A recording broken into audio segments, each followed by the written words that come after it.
Hi guys, അങ്ങനെ Alcazar show ഒക്കെ കഴിഞ്ഞ് ഞാൻ നേരെ മാർക്കറ്റിൽ പോയിട്ട് തായ്ലാൻഡത്തെ ഒത്തൻറ്റിക് ഫുഡായിട്ടുള്ള മാംഗോ സ്റ്റിക്കി റൈസ് വാങ്ങി ഞങ്ങൾ ഹോട്ടലിൽ കൊണ്ടുവന്ന് കഴിക്കുന്ന രംഗമാണ് നിങ്ങൾ കാണുന്നത്. അടിപൊളിയായിരുന്നു, നല്ല ടേസ്റ്റ് ഉണ്ടായിരുന്നു, ഒരു രക്ഷയില്ലായിരുന്നു കേട്ടോ. അപ്പോൾ ഇത് ഞങ്ങൾ ആദ്യം കണ്ടപ്പോൾ വിചാരിച്ചു വലിയ ടേസ്റ്റ് ഒന്നും ഉണ്ടാവില്ലായിരിക്കാം. പിന്നെ കഴിച്ചപ്പോഴാണ് ഒരു രക്ഷയുണ്ടായില്ല. പക്ഷേ കുറേ കഴിക്കുമ്പോൾ നമുക്കൊരു മടുപ്പ് തോന്നും. അപ്പോൾ ഈ മാംഗോ സ്റ്റിക്കി റൈസ് എന്ന് പറയുന്നത് മാങ്ങ, അതുപോലെ അലിഞ്ഞ ചോറ്, പിന്നെ തേങ്ങാപ്പാൽ അതെല്ലാം കൂടെ ഇട്ട് മിക്സ് ചെയ്യുന്ന സംഭവമാണ് കേട്ടോ. എൻ്റെ ഒരു ഡ്രീം ആയിരുന്നു.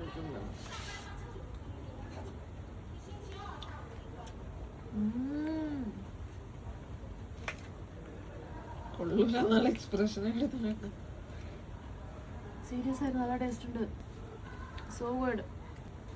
എനിക്ക് ഭയങ്കര ഇഷ്ടമായി. എന്നിട്ട് നോക്കിയാ തൊള്ളവർക്ക്